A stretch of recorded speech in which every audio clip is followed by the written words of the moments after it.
Welcome to 6 TV. Jailer సినిమాతో hit కొట్టిన తలైవా లాల్ సలాం సినిమాతో మళ్ళీ రాబోతున్నాడని అందరికీ తెలిసిందే.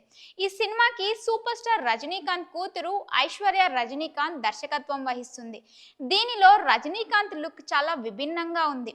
ఇటీవల సూపర్ స్టార్ రజనీకాంత్ బర్త్డే సందర్భంగా ఈ సినిమా తాలూకు టీజర్ ని విడుదల చేశారు. తలైవా నుంచి సినిమా ఎప్పుడెప్పుడు వస్తుందా అని ఎదురు చూస్తున్న ప్రేక్షకులకు నిరాశే మిగిలేలా ఉంది. ఈ సంక్రాంతికి రానున్న సినిమా విడుదల వాయిదా పడనున్నది గాసిప్స్ ఇప్పటికే మొదలయ్యాయి. ఈ సంక్రాంతికి విడుదల చేసేందుకు చాలా సినిమాలు పోటీ పడుతున్నాయని, పెద్ద పెద్ద స్టార్ల సినిమాలు పండగ సందర్భంగా విడుదల చేసేందుకు సన్నాహాలు ఇప్పటికే మొదలయ్యాయి. ఇక ఇటువంటి సమయంలో లాల్ సలాం విడుదల చేస్తే ఊహించిన స్థాయిలో కలెక్షన్లు రావని చిత్ర బృందం భావించి విడుదలని వాయిదా వేయనున్నట్టు సమాచారం.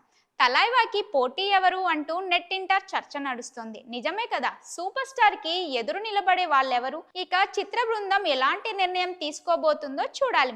మరిన్ని ఇంట్రెస్టింగ్ అప్డేట్స్ కోసం స్టే ట్యూన్ టు 6 టీవీ.